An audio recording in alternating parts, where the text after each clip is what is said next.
निखिल बाबू मिर्जापुर मिर्जापुर मिर्जापुर आजमगढ़ आजमगढ़ आजमगढ़ आजमगढ़ जानी जा कमाए कलकतिया राजा मारली सवतिया मतिया राजा जानी जा कमाए कलकतिया राजा मारली सवतिया मतिया राजा लाली उठ लाली कनवा के बाली सुन होई ना की के नथिया राजा जानी जा कमाए कलकतिया राजा मारली सवतिया मतिया राजा जानी जा कमाए कलकतिया राजा मारली सवतिया मतिया राजा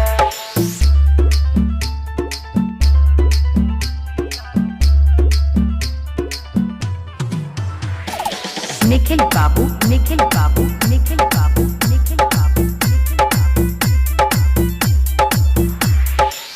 छोड़ी के मेहर हो जाइबा हे हार हमरा से बेसी ना करियो के यार हे तने ना ए राजा इज्जत के हानि करे पैसा जियानी करे केहू के ना सोट बंगाल के पानी करे से किया पटोबा रात भर रोबा मन बना में हरी के बतिया राजा जानी जा कमाए कलकतिया राजा मारली सवतिया मतिया राजा जानी जा कमाए कलकतिया राजा मारली सवतिया मतिया राजा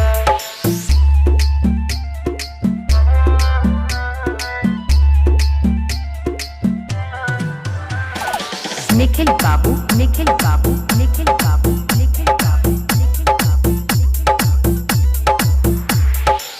बोला ए पवन आखिर गलती कमान बा कुछ के न गम बा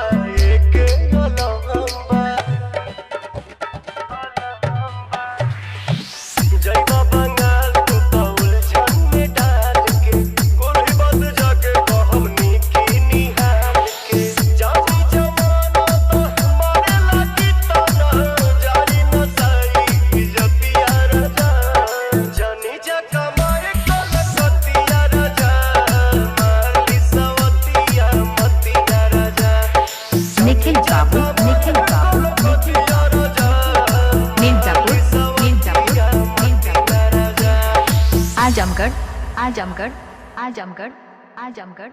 आजमगढ़ आजमगढ़ आजमगढ़ आजमगढ़ आजमगढ़ आजमगढ़